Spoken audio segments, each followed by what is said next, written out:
안녕하세요 여러분. 두 번째 강의입니다. 지난 시간에는 선사시대부터 삼국시대 이전까지를 살펴봤죠. 오늘은 이제 삼국시대 고구려, 백제, 신라에 대한 내용을 다룰 차례입니다. 바로 수업 진행해 보도록 할게요. 그 고구려, 신라, 백제 해보기 전에 한반도 먼저 그리고 가겠습니다.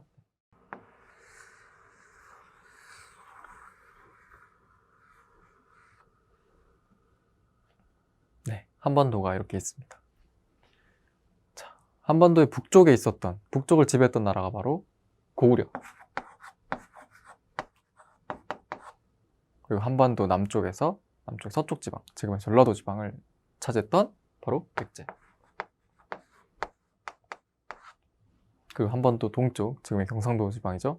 그 경주를 기점으로 동쪽을 차지했던 신라. 이 세 나라가 바로 삼국시대를 이루던 나라들이었어요. 나라가 세 개죠. 그래서 삼국시대입니다. 우리 항상 첫 시간 들어오기 전에 그 이 책의 차례 보기로 했죠. 선사시대 다음에 삼국시대. 지금 하고 있는 게 바로 삼국시대입니다. 그럼 먼저 우리 고구려부터 살펴보도록 할게요. 자, 고구려. 고구려가 땅이 엄청나게 넓었어요. 뭐 한 이 정도 됐습니다. 초창기에도 뭐 이렇게 됐어요. 백제는 너무 그런가요? 이렇게 대충 하자면 이렇게 됐던 것 같아요. 자, 고구려를 설명하기에 앞서서 제가 말씀드리고 싶은 거는 나라들이 이 시간이 흐르면서 보이는 모습들이 서로 비슷해요. 어떻게 비슷하냐? 나라가 처음 딱 세워졌어요. 나라가 처음 딱 세워지면 이게 혼란스럽게 했어요? 아니면 뭐 모든 게 질서정연하게 다 안정화되어 있겠어요? 당연히 처음 딱 나라가 세워졌으니까 해야 될 게 너무 많은 거예요. 뭐 행정적으로 뭐 정비도 해야 되고, 저기 뭐 여기저기서 막 혹시라도 반란이 일어날까 봐 이렇게 좀 이렇게 경계도 해야 되고, 뭐 다른 데서 외부 세력들이 혹시나 침입해 오는 거 아니니까 또 걱정도 해야 되고, 막 군사들도 길러야 되고, 할 게 너무나도 많은 거죠.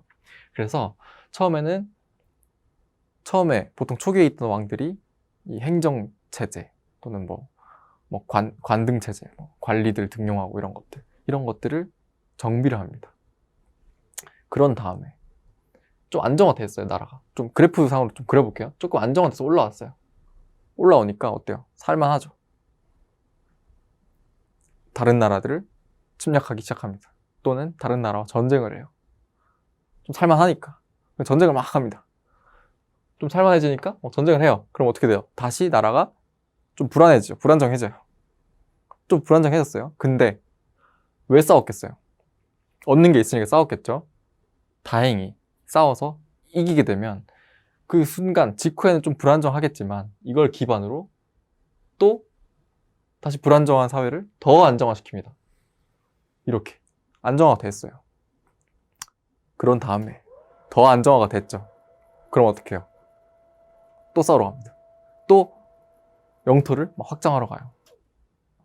우리 이 정도다. 우리 이 정도 세다. 이런 거 뽐내려고. 그러면 또 더 불안정해집니다. 이제 여기서 관건이에요. 여기서 이렇게 안정화되어 있던 거를 불안정화 시켰는데 다시 치고 올라갈 수 있느냐? 아니면 그대로 이렇게 떨어지느냐? 여기서 운명이 갈리는 거죠. 이제 이렇게 떨어졌던 나라가 바로 고구려와 백제인 거고, 이제 이렇게 올라가서 통일을 이뤄낸 나라가 바로 신라였다라고 생각을 하시면 될 것 같아요. 이제 보통 여기 뭐 한 이쯤이 전성기인 거죠, 보통 대부분의 나라들이. 근데 이건 뭐 그냥 제가 대략적으로 설명을 드리고자 말씀을 드린 거예요. 대개 이런 패턴으로 갑니다, 나라들이. 흐름이. 자, 그래서 고구려부터 이렇게 살펴볼게요. 지우겠습니다. 자, 지금 고구려. 제가 앞서 말씀드렸듯이 그 집권 초기, 나라가 처음 딱 세워져서 초반에 집권을 했던 왕들은 기본적으로 나라를 좀 안정화시켜야 되는 책임이 있는 거죠. 그래서 이 당시에 그런 행정 체제들을 개편하고 좀 안정화시키고 뭐 관등제를 뭐 정비한다든지 이런 역할을 했던 왕이 고구려에서 바로 고국천왕입니다.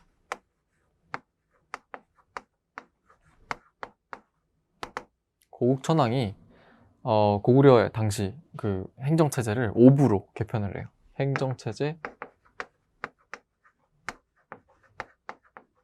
5부는 제가 따로 쓰지 않겠습니다. 숫자를 굳이 외울 필요는 없어요. 그 앞으로 막 통일신라 발해 가면은 막 구주, 오석영 뭐 이런 거 엄청 많이 나오거든요. 이런 거는 그냥 고국천왕이라는 왕이 고구려 초반에 있었던 왕이 행정체제를 개편했구나, 나라를 좀 안정화시키려고 했구나 라고 알아주시면 돼요. 그리고 이거보다도 더 중요한 게 이 당시에 굉장히 지금 생각해보면 대단한 정책을 시행을 합니다. 바로 진대법이라는 건데 시험에 잘 나와요. 이 진대법만으로도 시험에 나온 사례가 있어요. 나온 적이 있어요. 네. 뭐 고국천왕, 고구려의 고국천왕이 뭐 행정적 5부도 개편을 했고 뭐 쌀을 진대법이라는 게 일단 먼저 설명드릴게요. 죄송해요. 진대법은 백성들이 이제 쌀이 없을 때 나라 차원에서 원래 이렇게 쌀을 저장해 두다가 너 지금 힘드니까 지금 나라 차원에서 빌려줄게, 너 여유 될 때 다시 갚아라, 이렇게 하는 복지 정책이었던 거죠. 쌀을 빌려주고 다시 이제 여유가 될 때 갚게 하는 이런 진대법을 이때부터 시행을 한 거예요. 네. 이때 벌써 복지 정책 같은 게 있었던 거죠. 이 진대법이 검정고시에서 이 진대법이 답으로 이렇게 2번 진대법 이렇게 나온 거예요. 어떻게 나왔느냐? 아까 말씀드렸듯이 뭐 고국천왕이 행정제도도 개편을 하고 그리고 플러스 뭐 쌀을 빌려 주었다가 백성들이 갚을 여력이 될 때 다시 갚도록 하는 땡땡땡을 시행하였다 라고 해서 이 땡땡땡은 무엇이냐 라는 이런 문제였어요. 네. 그렇게 했을 때 바로 우리는 진대법을 찍을 수 있어야 되는 거예요. 고구려 고국천왕 하면 진대법, 이거 하나 꼭 알아두시기 바래요. 그리고 두 번째, 고국천왕 다음에 아까 제가 설명드릴 때 이 나라가 좀 이렇게 안정화돼요. 그럼 어떻게 된다 그랬어요? 싸우러 나간다 그랬죠. 자, 이 고국천왕 다음에 미천왕이라는 왕이 속된 말이지만 미쳐서 싸우러 갑니다. 이제 낭랑이라는 곳을 점령을 해요. 쳐요. 네. 공격을 해가지고 낭랑을 점령합니다. 낭랑 축출. 뭐 간략하게 또 제가 한 번 더 이렇게 그려가지고 뭐 설명을 드리자면 이 고구려가 이렇게 있었잖아요. 근데 땅덩어리가 워낙 넓다 보니까 이런데 막 하나하나 막 이렇게 막 오랑캐 부족들이 이렇게 막 살고 있는 거죠. 여기 그 고구려 사람들을 막 이렇게 약탈해 가면서. 근데 한 이쯤에 낭랑이라는 뭐 곳이 있었어요. 근데 여기를 이제 미천왕이 더 이상 안 되겠다 하고 뭐 이렇게 축출을 해낸 거죠. 뭐 이것들은 뭐 그렇게 신경 쓸 정도가 아니었는데 뭐 이거는 그래야 될 정도라고 해요. 자, 축출. 자, 근데 이거는 중요하지 않습니다. 괄호 쳐둘게요. 그냥 좀 안정화됐다가 다시 좀 이렇게 했구나. 이렇게 좀 이렇게 전쟁을 좀 해가지고 나라가 조금 더 안정화가 필요한 시기가 되었구나 라고 생각을 해주시면 됩니다. 자, 이렇게 조금 불안정화됐어요. 그러면 나라를 안정화시켜야겠죠. 근데 중요한 거는 낭랑을 축출하는데 성공을 했다. 그러면 나라가 기반이 어느 정도 더 탄탄해질 수 있는 상황인 거죠. 자, 여기서 시험에 너무너무 잘 나오는 왕이 한 명 등장을 합니다. 바로 소수리망.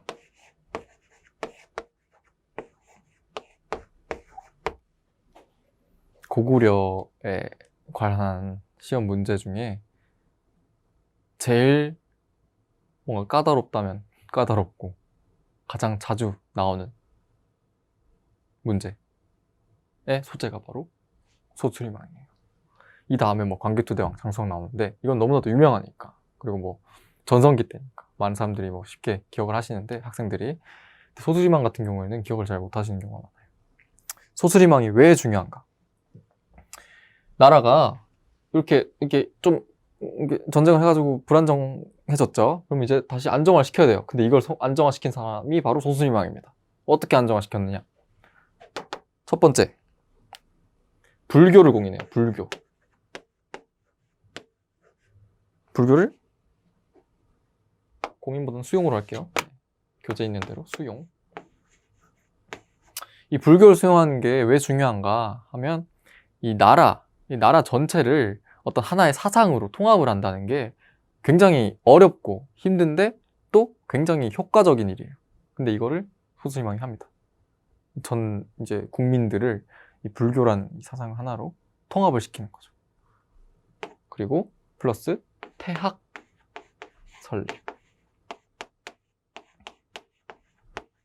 이 태학이라는 게 뭘까요? 이름만 들어도 이제 교육기관이라는 게 딱 느껴지시죠? 불교도 수용하고 태학이라는 걸 설립을 하면서 이제 교육에도 힘썼더라. 그러면 어떻게 되겠어요? 인재들이 많이 이렇게 나오겠죠? 나라가 점점 더 발전을 하게 되는 겁니다. 그리고 율령을 반포해요.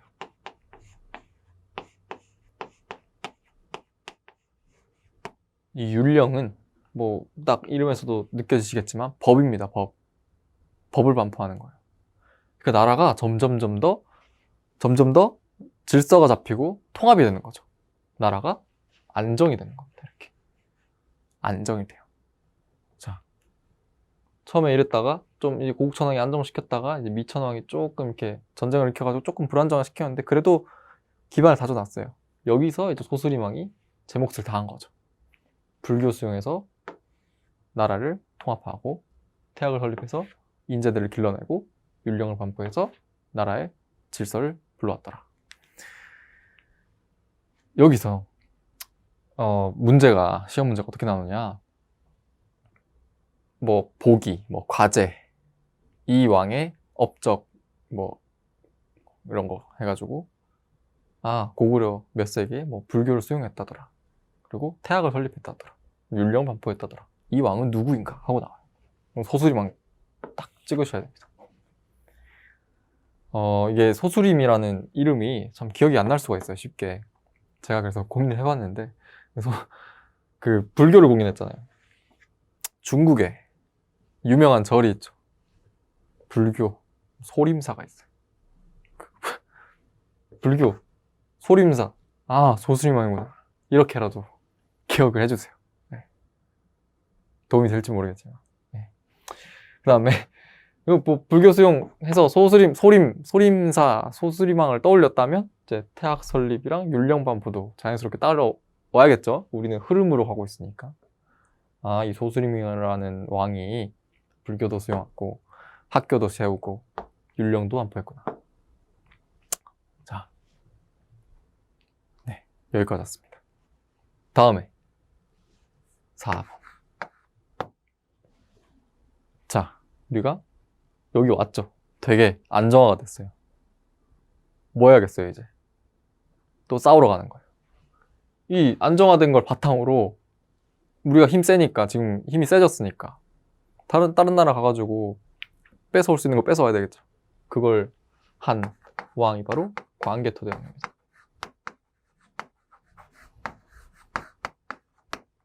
자, 광개토대왕은 내용은 막 크게 많이 없어요. 하나만 알아두시면 되는 게 이 당시에 여기 볼게요. 여기도 한반도 작게 한번 그려볼게요. 이렇게 한반도가 있으면 여기 이렇게 고구려가 이렇게 넓게 있었죠. 근데 이렇게 있던 걸 이렇게 조금씩 이렇게 늘려가는 겁니다. 늘려가는 거예요. 그리고 여기 신라라는 나라가 여기 있죠. 백제가 여기 있고 이렇게 있을 거예요. 이렇게 있는데 대략적으로 이렇게 그렸습니다. 그리고 여기에 일본, 이 당시에 외라고 불렀던 나라가 있었는데 이 외에서 자꾸 이렇게 신라를 공격을 하는 거죠. 그래서 신라가 굉장히 골치 아파했어요. 뭐 어떻게 하지도 못하고 그렇다고 계속 이게 힘도 점점 붙이고 힘에도. 그래서 고구려한테 SOS를 칩니다. 도와주세요. 광개토대왕한테. 광개토대왕이 신라를 도와줘요. 그 이때부터 이제 신라가 아이고 형님 감사합니다. 형님 국가로 모시겠습니다. 뭐 시키는 대로 하겠습니다. 이렇게 하는 거죠. 이거를 어떻게 알 수 있었느냐? 이거를 알게 해준 유물이 있어요. 이게 시험에 너무 많이 나옵니다. 바로 호우명 그릇이. 호우명 그릇.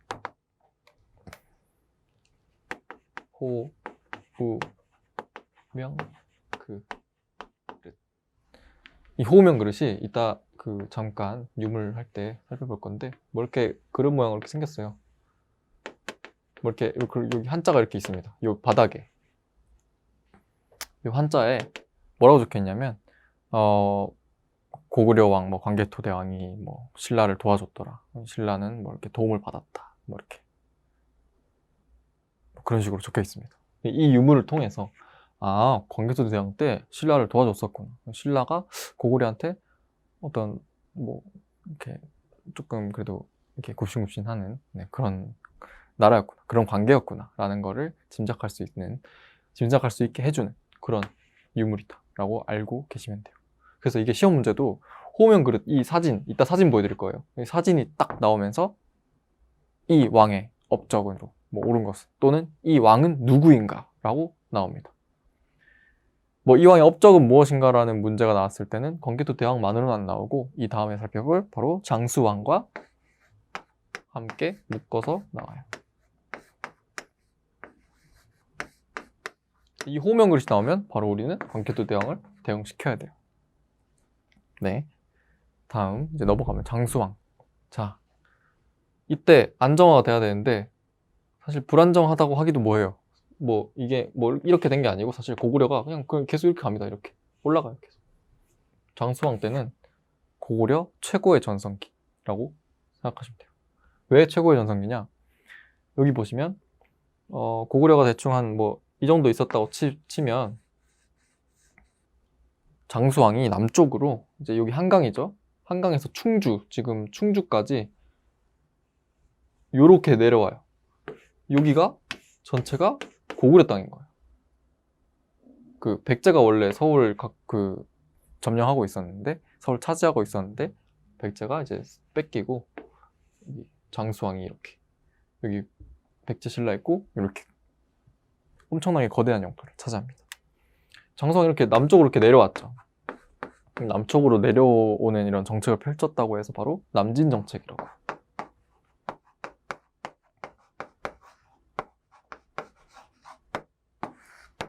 장수왕은 이거 하나 알고 계시면 돼요. 그리고 추가로 하나 더. 무엇이냐? 광개토 대왕의 아들이다. 이거 알아두세요. 광개토 대왕이 장수왕을 낳아가지고 이게 광개토 대왕이 좀 젊을 때 죽었어요. 이 광개토 대왕이 못다 이룬 꿈, 못다 이룬 이 목표를 이제 장수왕 아들이 뭐 대신 이뤘다라고 봐도 될 것 같아요. 네. 뭐 광개토 대왕이 뭐 이렇게 전체적으로 크게 영토를 넓히기 시작을 했고 장수왕이 이렇게 방점을 찍었다더라. 하면 될 것 같습니다. 그 남진 정책을 하면서 근데 중요한 게 또 장수왕 남진 정책만 아시면 돼요. 사실 뭐 수도를 또 평양성으로 옮깁니다.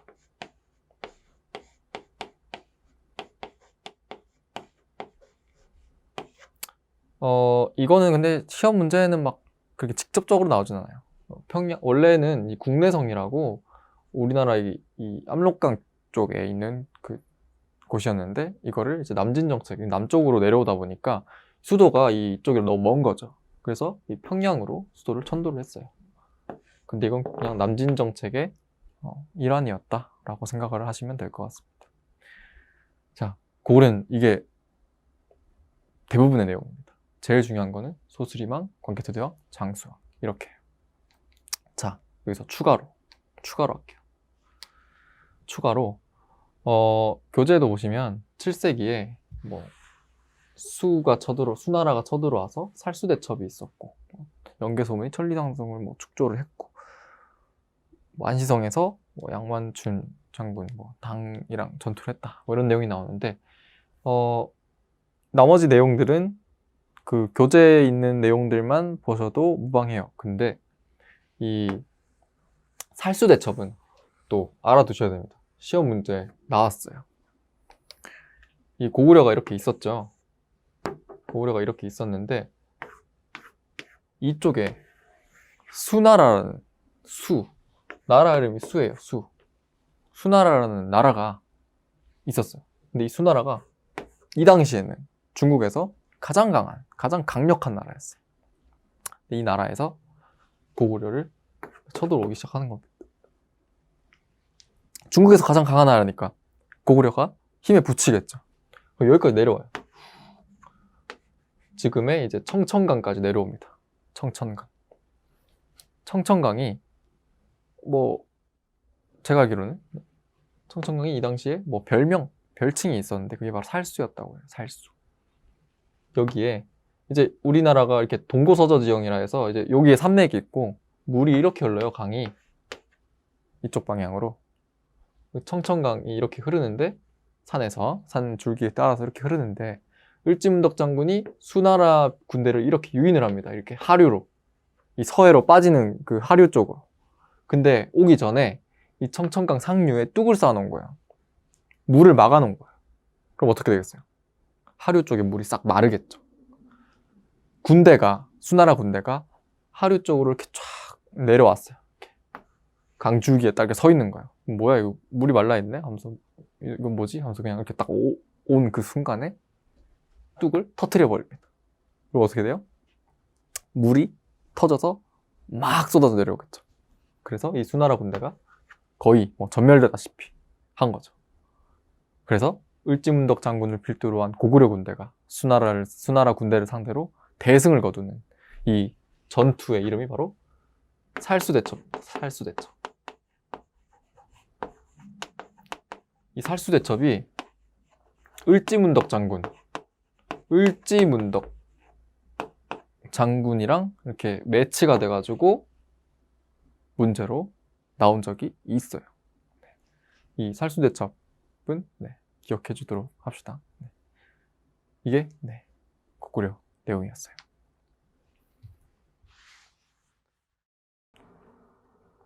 다음은 이제 백제로 넘어가 볼게요.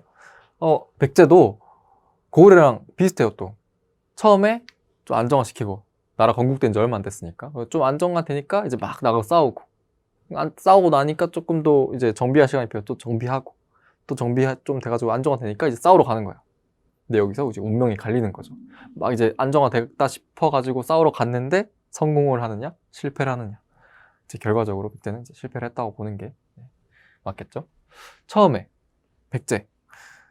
그 고구려 같은 경우에 처음에 그 안정화시킨 왕이 누구였어요? 고국천왕이었죠. 고국천왕. 참 신기하게 우연의 일치인지 뭔지 모르겠지만 백제 왕도 처음에는 고입니다. 고이왕. 고이왕이 책도 보시면 아시겠지만 관복과 관등제를 정비합니다. 자, 그냥 행정적인 부분을 정비했다고 보시면 돼요. 이것도 크게 중요하지 않아요. 근데 백제 관련해서 고이왕에 대한 문제는 잘 나오지 않습니다. 이 두 번째가 근데 중요한데 백제의 전성기를 이끈 왕이에요. 근초고왕. 전성기가 굉장히 일찍 왔죠. 고구려와 신라에 비해서 고구려 백제 신라 중에 백제가 전성기를 제일 일찍 맞이했습니다. 이 근초고왕은 여기도 한반도 살짝 그려볼게요. 한반도가 있으면 이 정도까지 이렇게 차지한 거예요. 영토를 이렇게 고구려가 있으면 백제가 땅이 이렇게 컸던 시기. 백제가 또 대단한 게 뭐냐면 여기에 예전에 사만했던 거 기억나시죠? 이 당시에 여기 밑에 마한 진한 변환해가지고 마한 진한 변환해서 아직까지도 그 잔재 조금 작은 무리들이 남아 있었는데 그래도 꽤 셌나 봐요. 이 마한이 여기 이쯤에 있었는데 이 마한을 정복을 하고 이렇게 통합을 시켜버리는 거죠. 이 백제라는 나라가 비로소 커다란 하나의 덩이가 딱 된 겁니다. 근초고왕 하면은 사실 뭐 별다른 내용은 없고요. 그냥 백제 전성기 왕이었다.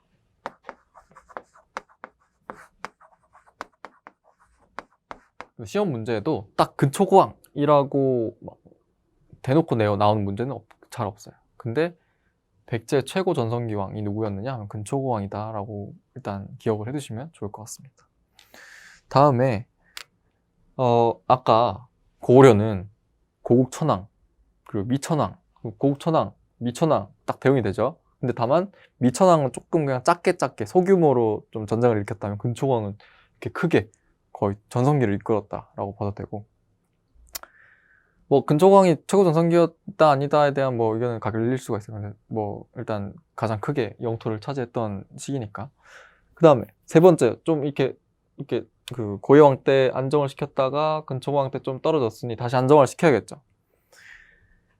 고구려는 소수림왕이었죠. 근데 이번에는 백제는 침류왕입니다.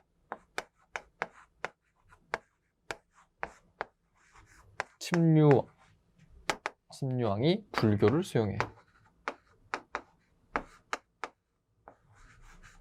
근데 내용이 이게 다예요. 비교되죠. 고구려는 소수림왕이 불교도 수용하고 태학도 설립하고 율령도 반포했는데 침류왕은 그냥 불교 수용, 이렇게 끝납니다. 자, 그 다음 어떻게 될까요? 기반이 고구려보다 좀 떨어지죠. 다음에 계로왕이라는 왕이 있어요. 계로왕.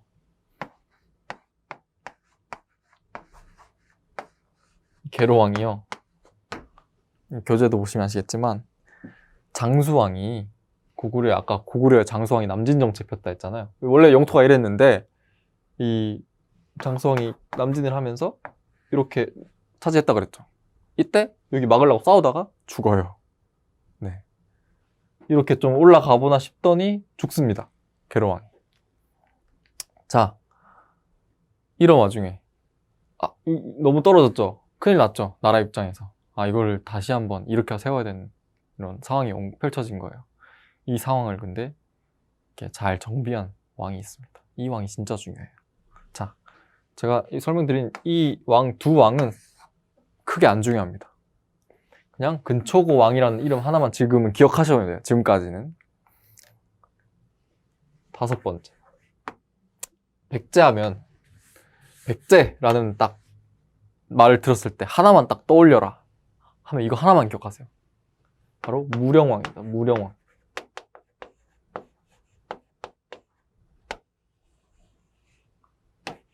별표. 무령왕이 왜 중요하느냐? 자, 불교 수용해서 좀 이렇게 안정화돼가지고 계로왕이 또 이렇게 장성이 쳐들어오니까 막아보려고 했는데 실패했죠. 다시 안정화를 시켜야 돼요. 뭐 행정 체제도 다시 정비를 좀 하고 나라 안에 질서 좀 갖추고. 그래서 무령왕이 뭐 지방에 22담로라고 해서 뭐 지방에 뭐 이렇게 부서를 나눠가지고 이렇게 뭐 지방관들을 파견했다라고 생각하시면 돼요. 22담로를 파견을 합니다. 근데 이게 중요한 게 아니에요. 무령왕은 제일 중요한 게 따로 있습니다. 제일 중요한 게 무엇이냐? 바로 무령왕릉입니다. 무령왕의 무덤. 무령왕의 무덤이 제일 중요해요. 왜 그러느냐? 이 고대 국가의 왕들의 무덤은 아무래도 너무 오래전이다 보니까, 옛날이다 보니까 이게 누구의 무덤인지를 확인하기가 쉽지가 않아요. 뭐 광개토대왕 같은 경우는 뭐 광개토대왕 비석이 있고 이러지만, 있어서 뭐 알 수 있고 이러지만, 뭐 다른 대부분의 왕들의 경우에는 뭐 알기가 쉽지가 않습니다. 거의 몰라요. 모른다고 보시면 돼요. 근데 무령왕 같은 경우에는 대놓고 이거 무령왕 릉이요 하고 있습니다. 이따가 또 보여드릴 텐데, 이 무령왕이 제가 한번 그림을 그려볼게요. 무령왕 이렇게 해가지고 여기가 방이에요. 방. 이 입구예요. 입구. 이렇게 방이 안에 이렇게 공간이 있어요. 공간이. 그리고 여기 중앙에 관이 이렇게 놓여져 있습니다. 관. 그리고 여기 벽돌이에요. 벽돌. 이게 다 벽돌이에요. 방 전체가 막 벽돌로 이렇게 세워져 있어요. 무덤이.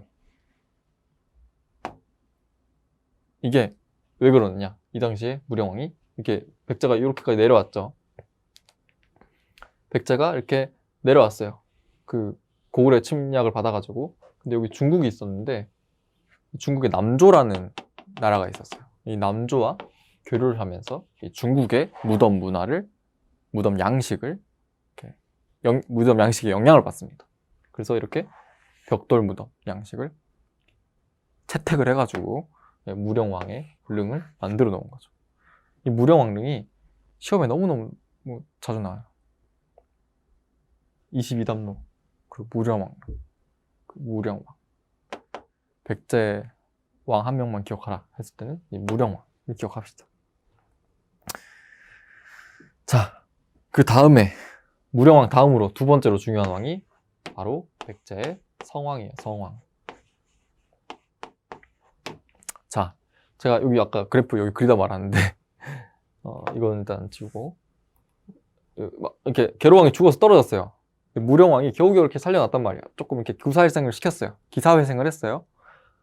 해가지고 이 성왕이 됐다, 우리도 이제 이렇게 해보자 하고 다시 싸우러 나갑니다. 근데 이번에는 고구려가 아니라 신라한테 치여요. 신라한테 치여가지고 나라가 더 줄어듭니다. 그리고 수도도 원래 위례, 웅진, 사비 이렇게 서울, 이제 지금 위례 신도시 있죠? 뭐 서울 부근에서 웅진, 공주로 갔다가 사비, 부여로 이렇게 점점 내려옵니다. 이게 성왕 때예요. 성왕 때 사비, 지금 부여죠. 수도를 천도입니다. 천도. 수도로 옮겼다. 천도. 도읍지를 옮겼다. 그래서 사비로 수도로 옮겼어요. 그리고 국호를 백제에서 남부여로 붙여요.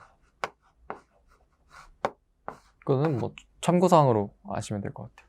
그 문제에 가끔 사비로 천도한 왕 해서 성왕이라고 나오는 경우가 있어요. 근데 아주 가끔 왕왕 나오고 성왕의 업적 또는 성왕 자체를 물어보는 것보다는 뭐 백제 관련한, 백제 이 나라의 특징, 이 나라의 사실로 옳은 것은, 이런 거에 대한 문제로 나오기 때문에 성왕이 사비 천도했구나. 사비 천도한 사람은 이 사비라는 이 도읍지, 또 도시, 이 수도가 나온다면 이거 백제를 말하는 거구나. 이 정도로 이렇게 알아두시면 될 것 같습니다. 이 성왕 다음에는 무왕, 그리고 흔히 아시는 삼천궁녀로 유명한, 사실은 아니라고 하지만 의자왕 해서 결과적으로 가장 먼저 삼국 중에 멸망을 하고, 신라에 의해서 멸망을 하고, 엄밀히 말하면 나당 동맹이죠. 멸망을 하고 이제 고구려도 멸망을 해서 이제 신라가 삼국을 통일하는 이런 과정이 전개가 됩니다. 네, 백제는 이렇게 여기까지 정리를 하시면 될 것 같아요. 네, 이렇게 고구려랑 백제 알아봤고요. 이제 신라로 넘어가고 있습니다. 신라가 굉장히 중요해요. 왜? 통일을 신라가 하니까. 내용도 꽤 많고.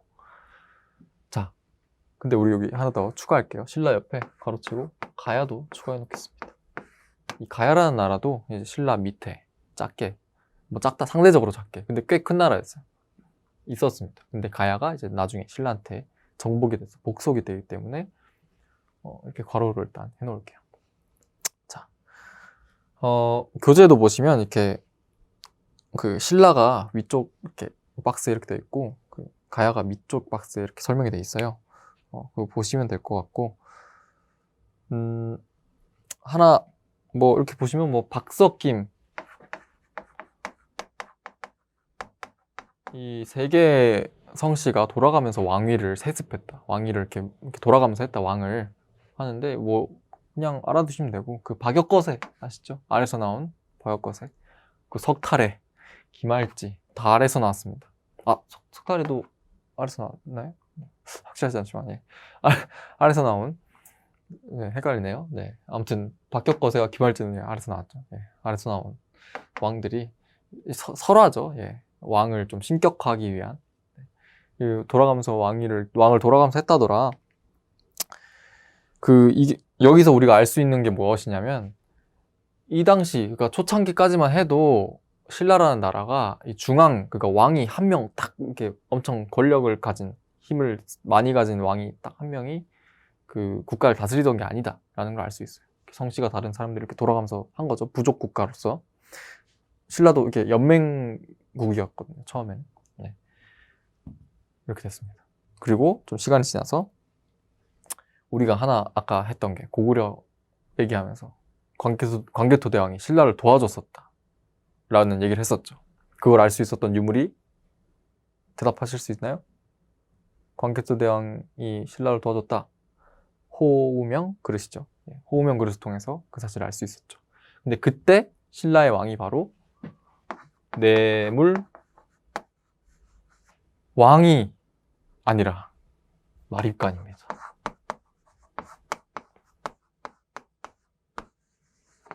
이게 참 특이하죠. 마립간.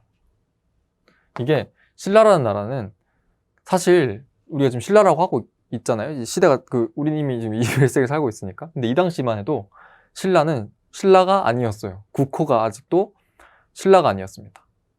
사로국이었어요. 사로국. 박혁거세가 처음 세울 때는. 그리고 왕도 심지어 왕이라고 안 부르고 뇌물 마립간 이렇게 불렀습니다.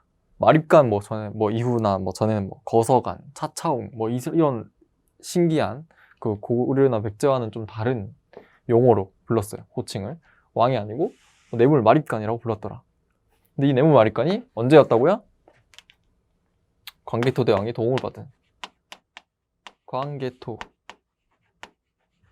대왕 도움 받은 왕이에요. 이렇게만 알고 계시면 됩니다. 이것도 막 크게 중요하진 않아요.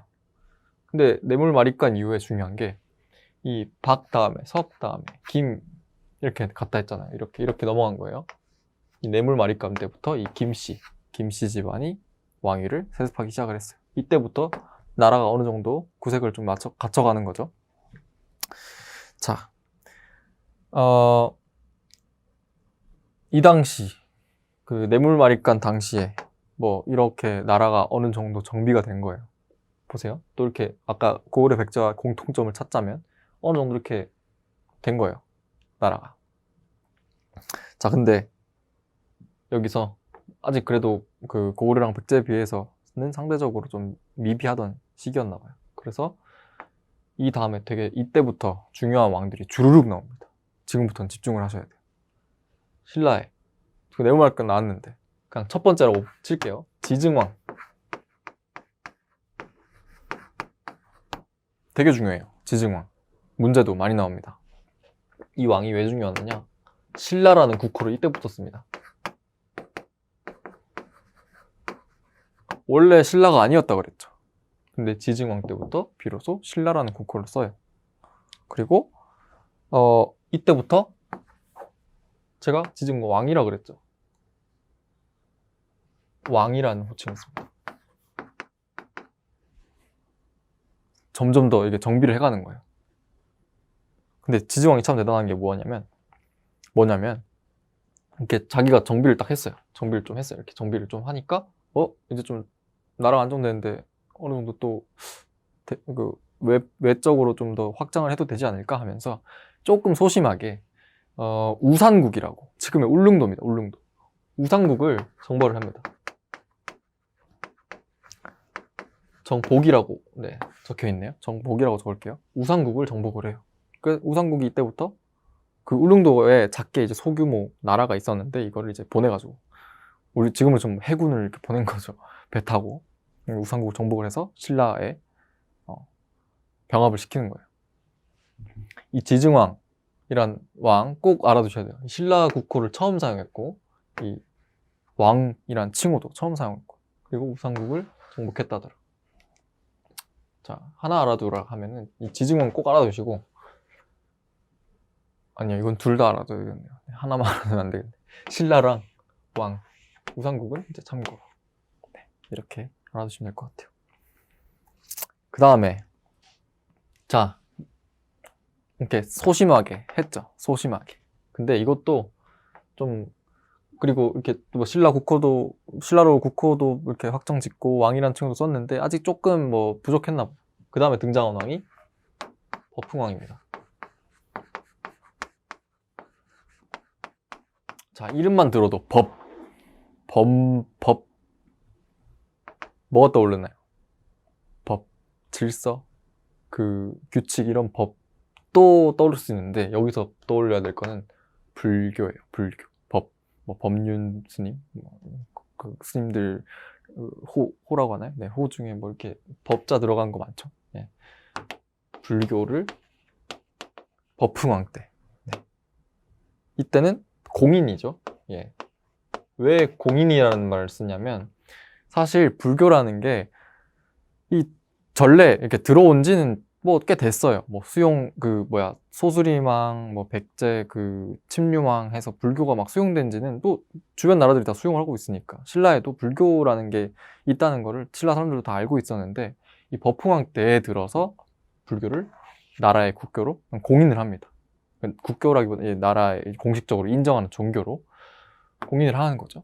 어떻게 됐어요? 나라가 이제 점점 사상적으로도 더 통합이 되는 겁니다.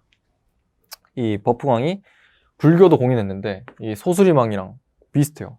플러스 아까 법, 질서 떠올란다고 하셨나요? 맞아요.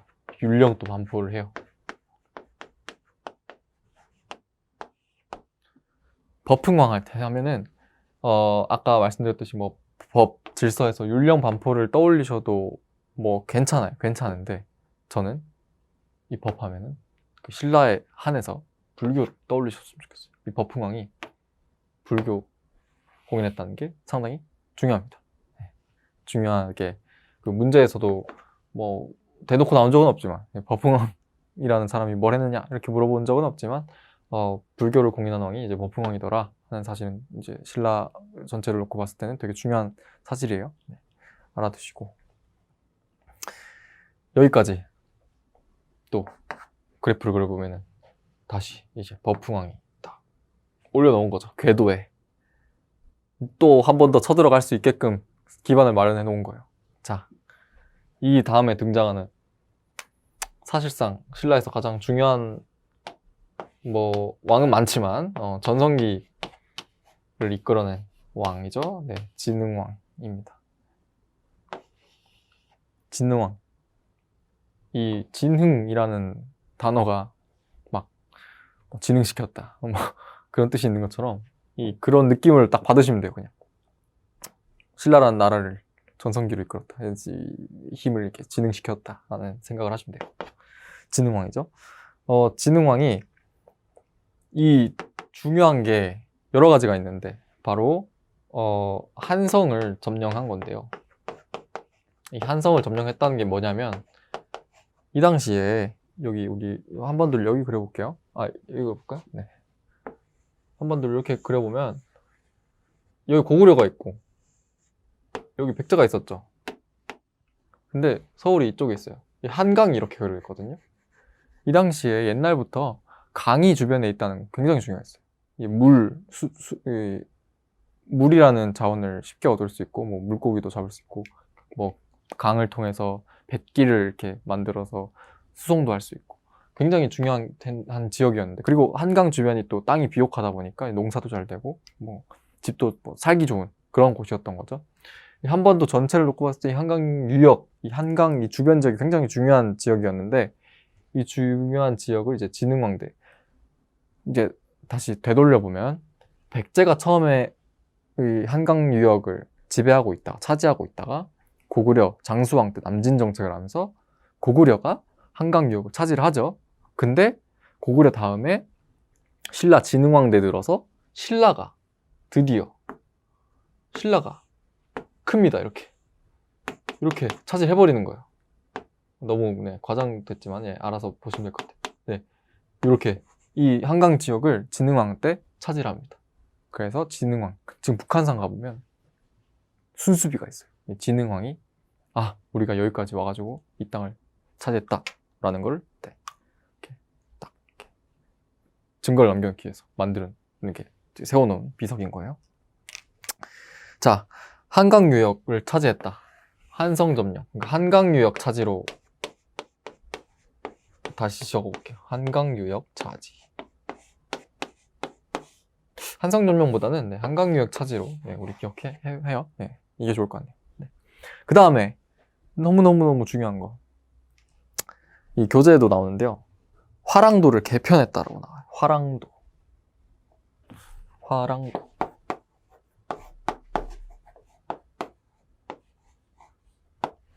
그 신라에는 화랑도라는 되게 특이한 어떤 제도가 있었는데, 그 신라에 있는 청년들 또는 소년들을 이렇게 그 소년들, 청년들이 심신을 수련하는 그런 단체가 있었던 거예요. 또는 교육기관이라고 봐도 되고, 그거를 화랑도라고 불렀어요. 그 단체를. 그리고 이 단체에 속해 있는 그 하나하나의 개개의 그 소년들과 청년들을 화랑이라고 불렀습니다. 화랑. 화랑들이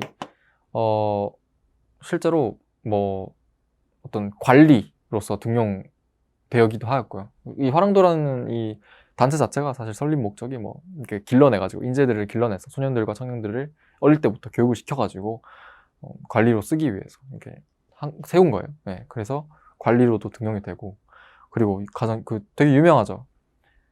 전쟁에도 참전을 합니다. 혹시 평양성이라는 영화를 보셨는지 모르겠는데, 그 계백장군이라고 백제에 굉장히 유명한, 백제가 멸망할 때에도 끝까지 이제 항전하고 싸웠던 계백장군에게 맞서 싸웠던 화랑이 있었죠.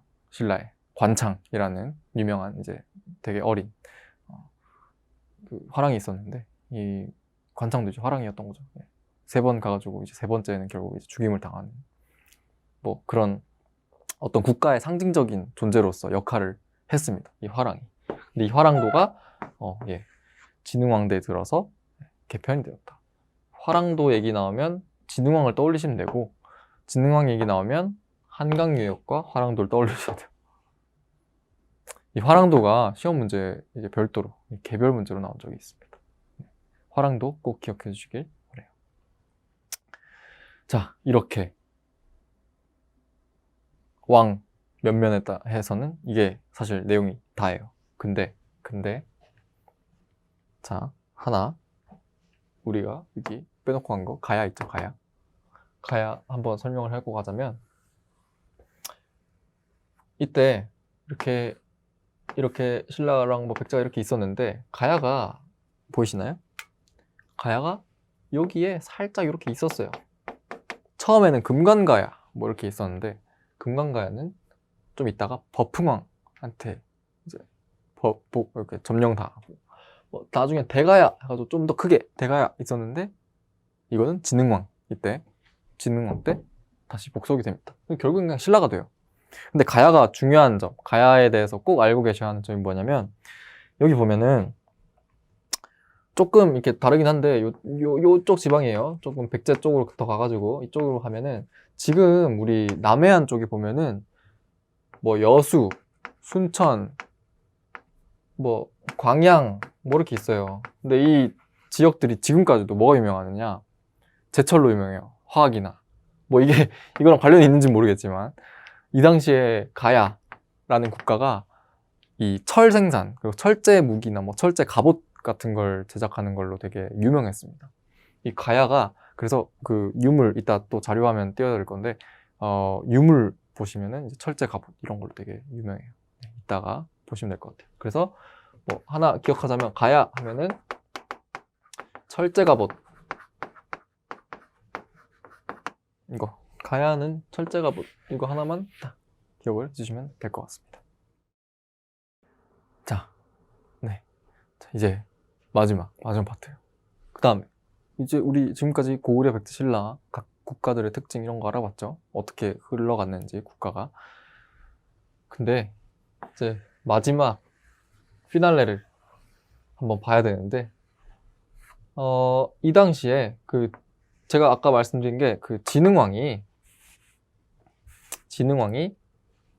상당히 이렇게 엄청나게 장악을 했었죠. 대충 이렇게 그려볼게요. 신라, 그리고 고구려, 그리고 백제, 이렇게 있었어요. 근데 신라가 이제 김춘추 무열왕대에 들어가지고 이 중국에 있는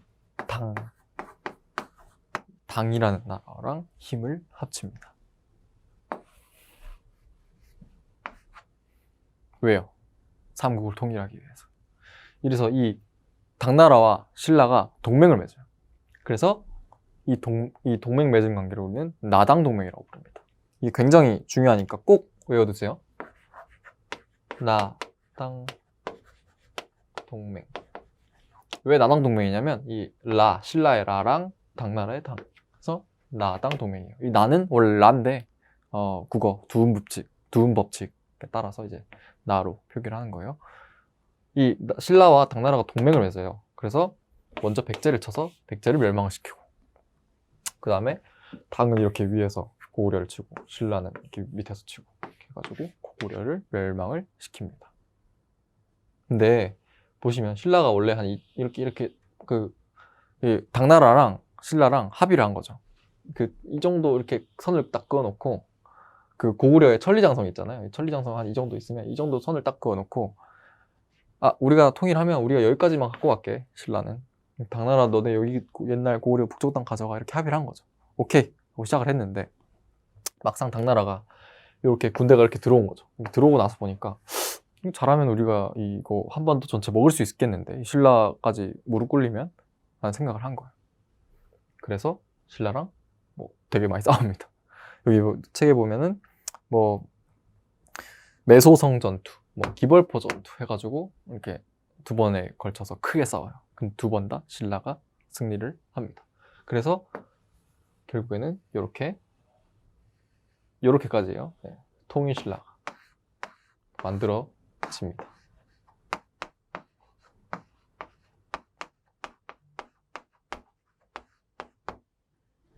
이게 진행 순서를 보시면, 이제 고구려랑 백제 같은 경우에는 처음에 좀 이렇게 내실을 잘 다져서 처음에 팡 하고 터뜨려가지고 전성기를 좀 빨리 누렸어요. 전성기를 좀 빨리 누려서 우리 힘 세지 하고 좀 이렇게 으스대고 있다가, 신라가 이제 천천히 이제 발전을 하면서 진흥왕대 들어가지고 이렇게 한강유역을 크게 차지를 하고, 그때 또 마침 이 중국의 당나라 나라가 크게 성장을 해가지고, 또 외교적으로 신라 입장에서는 이제 최선의 선택을 한 거죠. 이제 동맹을 맺어서 힘을 합쳐서 백제와 고구려를 멸망시키고, 신라가 그리고 마지막으로는 이제 당의 배신, 이제 뒤통수 치는 것까지 이겨내면서 결과적으로 통일신라를 이뤄냈더라. 네. 이렇게 생각을 하시면 돼요. 그 밑에 보면 신라 7세기 보면은 백제 부흥운동 그리고 고구려 부흥운동이라고 있어요. 이 신라가 통일되고 나서도 이후에도 이 백제 사람들을, 사실상 이 백제의 왕실, 그러니까 왕권을 무너뜨린 거지, 여기 살고 있던 백제 국민들이라고 할까요? 백제 백성들은 사실상 그냥 난 원래 백제 사람인 거예요. 신라로 하루아침에 그냥 나라가 바뀌었다고 해서 체감이 안 되는 거죠. 그래서 몇몇 사람들은 난 백제 사람이다, 백제를 다시 일으켜 세워야 된다 하고 막 운동을 합니다. 이게 백제 부흥운동이고요. 고구려도 똑같이 신라에 이렇게 점령을 당했는데, 우린 신라 사람 아니고 고구려 사람이다, 우리는 신라에게 이렇게 굴복할 수 없다 하면서 우리도 고구려를 새로 일으켜 세울 것이다, 막 고구려 부흥운동을 계속해서 합니다. 그래서 여기 교재에 보면은 고연무라고 있죠. 고씨죠. 왕실의 왕족인 거예요. 이제 이런 사람들 또는 고위층들이 이제 이끌어서 부흥운동을 진행을 하는 그런 양상 상황이 계속해서 진행이 되었습니다. 그러던 중에, 자, 이제 우리 오늘 삼국시대까지 했죠. 그 다음에 넘어갈 시대가 무슨 시대죠? 남북국 시대와 발해죠. 발해. 죄송합니다. 남북국 시대죠. 그러니까 통일신라와 발해입니다.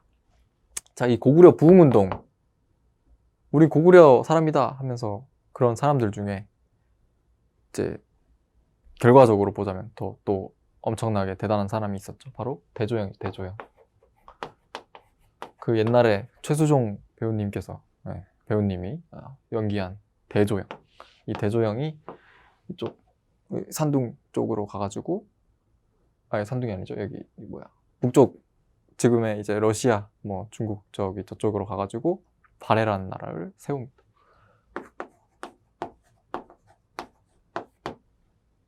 그래서 이때 발해라는 나라가, 당나라가 여기서 물러나요. 뭐 쉽게 관리가 안 돼가지고 춥잖아요. 그쵸? 당나라가 이렇게 물러나고 힘이 약해지고 슬슬 이제 거란이라는 나라가 저기서 이제 점점 힘을 얻기 시작합니다. 이 시기에. 네. 그리고 뭐 이렇게 발해라는 나라가 이렇게 이렇게 북쪽을 이렇게 점령을 하는 거죠. 신라 너무 내려왔네요. 네. 신라 한 이 정도. 이렇게 해서 통일신라와 발해, 남북국 시대가 비로소 시작이 됩니다.